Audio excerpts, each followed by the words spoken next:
Hey guys, going to be doing an album review for you today, this time the 2014 release by Behemoth, The Satanist. Now if you're not aware of Behemoth, A, that would very much surprise me, and B, I think I might have a new favourite band for you. I mean, they have become one of my favourite bands in extreme metal ever since I started listening to them. Since I heard Evangelion for the first time, I've just become more and more in love with this band. I think they've really got something to offer metal in general.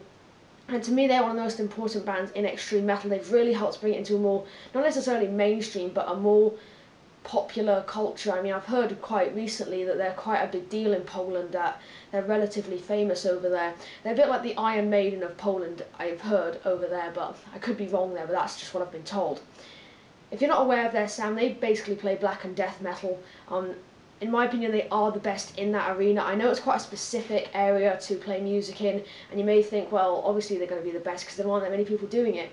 But even still, even in the wider range, death metal, I still think they're one of the best bands going.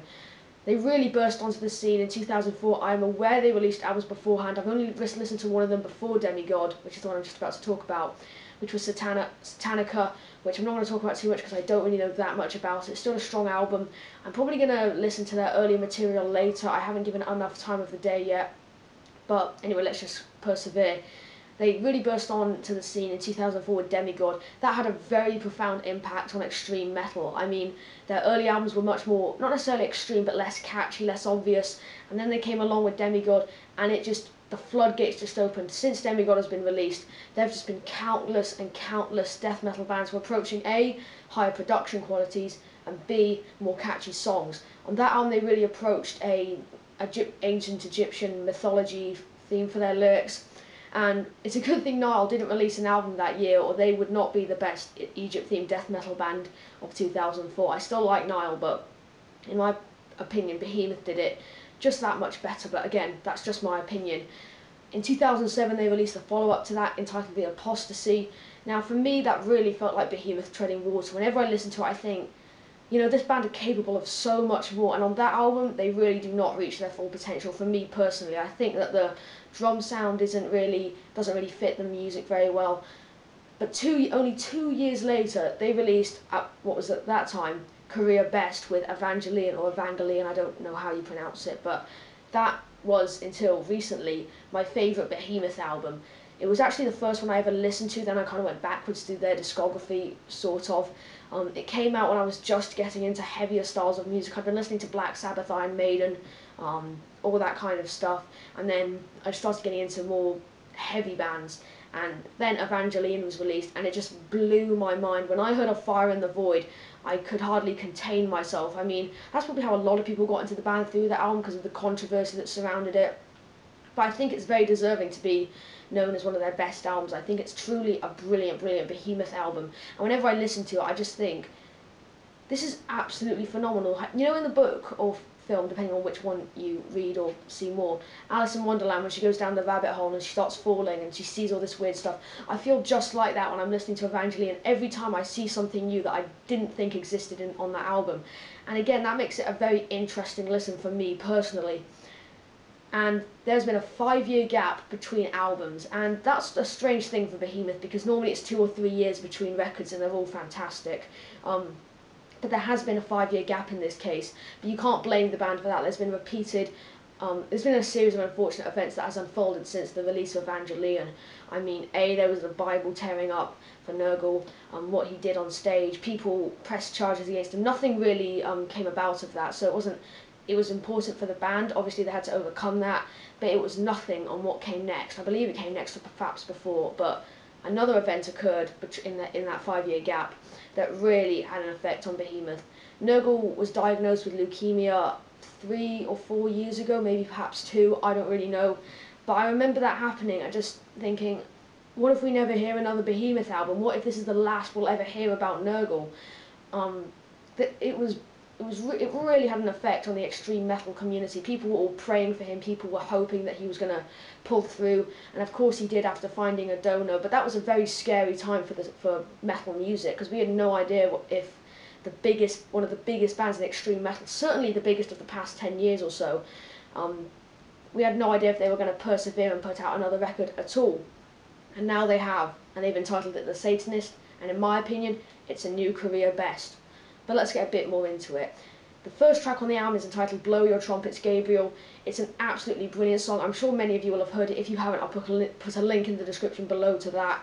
It has an absolutely fantastic underlying riff to it, very similar to stuff off the first Sabbath album, which really appeals to me personally.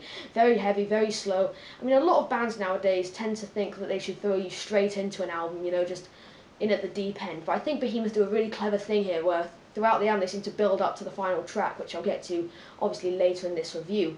And I think it's a genius device that they've used on Blow Your Trumpets, Gabriel. Follow that up with a track, the shortest on the album, entitled Furor Divinis. This is a very black metal song, incredibly catchy. It's one of my favourites off the album. I mean, Behemoth are relatively known for doing relatively long songs, about 6 or 7 minutes. So hearing them do a 3-minute song, I was a bit I don't know, I was sitting on the fence about it, like, oh, is this going to work? When I saw the track listing or the promo, and then it works brilliantly. I think it's a fantastic track. Again, one of the strongest on the album. Follow up to that track is Messe Noir. Again, another brilliant song. It is one of the weaker ones on the album for me personally, simply because it doesn't really stand out above the rest, but I still think it's an absolutely brilliant piece of music and well worth checking out if you decide to buy this album.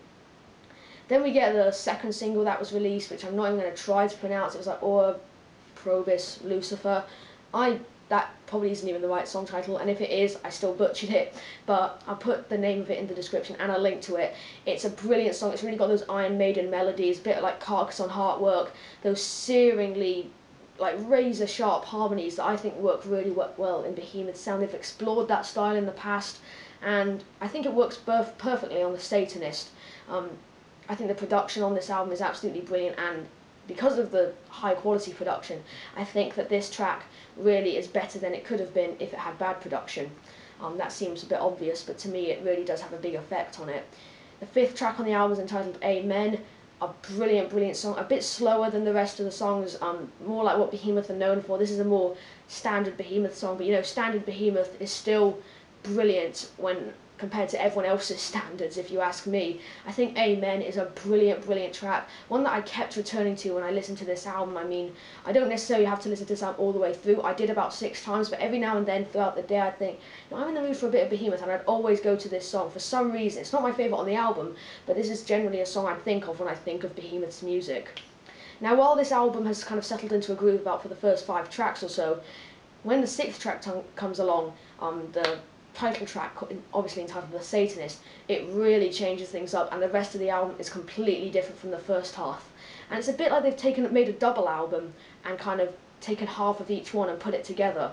It's really an interesting way of recording an album, because the first half is kind of the kind of Behemoth you'd expect, and the second half is them really experimenting, which is really fantastic, because you see the more familiar side, which really settles you into the album, you know, it kind of comforts you, but then you also get the more interesting experimental side that you'll get, which we assume will be Behemoth in the future.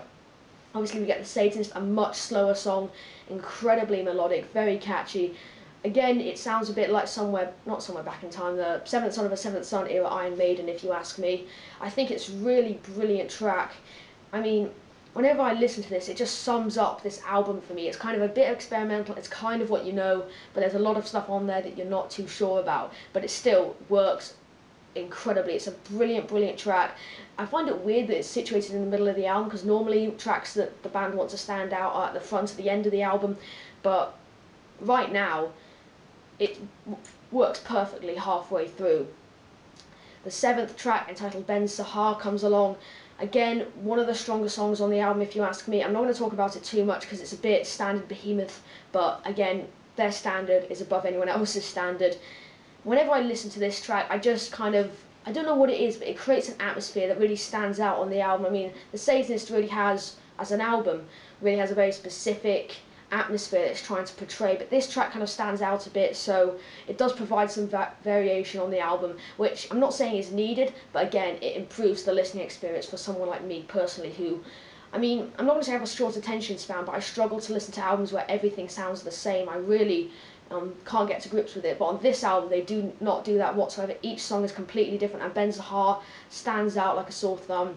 Brilliant track.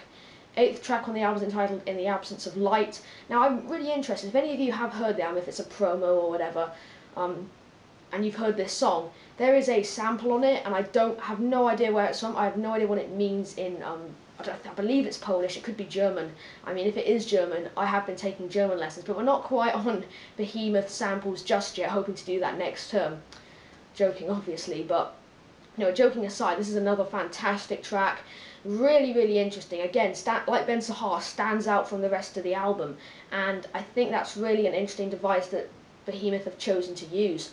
You know, the way that they made each track stand out. Because one thing about Evangelion that I liked so much was the fact that it had a very clear vision. It had almost tunnel vision. It just went straight through. It's almost like they channeled all their energy into one path, and that works brilliantly on that album. But I think on the Satanist, they've done a really clever thing by mixing things up ever so slightly.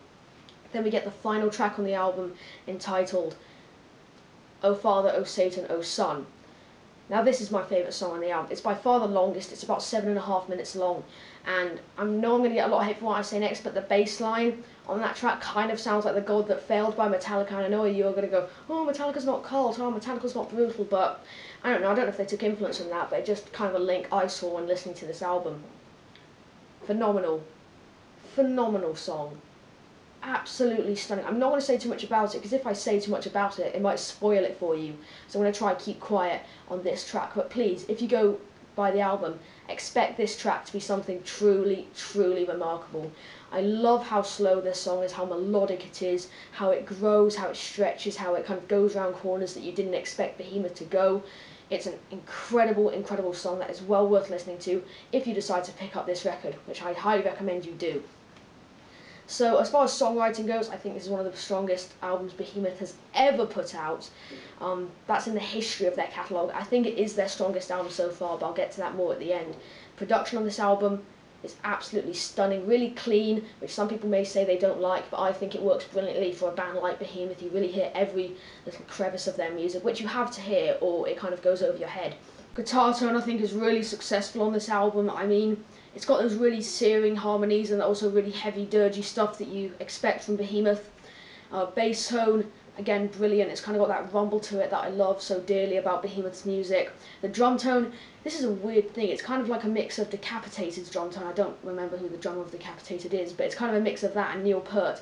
It's kind of got those Phil or the toms sound a lot like Neil Peart, but the bass just is absolutely pummeling, and I love that. I mean, the vocals from Nurgle, it's incredible to see him back on the mic, back on the guitar. It's such a relief. I almost didn't believe there was going to be a new Behemoth album for the longest time. Even when they announced it, I thought, is this going to happen, or is something going to get in the way again? But it's fantastic to hear his voice. You know, I don't know if his illness influenced the album. It's kind of a concept album, it's kind of not. There's an overlying theme, but it's so brilliant to see him back at doing what he does best. What else? Oh yeah, comes out on Nuclear Blast on February 4th here in Europe, I believe, and in the US, I believe it's Metal Blade. I believe that's how it's working. I don't know if they've changed labels for different continents, but I've been told that's how it's going to happen. Yeah, make sure you pick this album up if you get the chance. I'll put links in the description to where you can pre-order it. It's well worth getting if you decide to get it. Incredible, simply a masterpiece of modern metal. Right now it's an early contender for Album of the Year. It's really duelling with Mogwai's Rave Tapes for the #1 spot. I really don't know what's going to take that spot just yet, but it's going to be incredible. I think 2014 is going to be a fantastic year for music. I want to give this a 9 out of 10. I would give it a bit higher, but I haven't listened to it quite enough times. Maybe in the future it will be a 9.5, but right now a 9 out of 10 is what I think I'm going to be giving it. Link in the description below to my EQPTV Facebook page, also to my Instagram, again to where you can pre-order the album. Yeah, thank you for watching. See you guys in another video.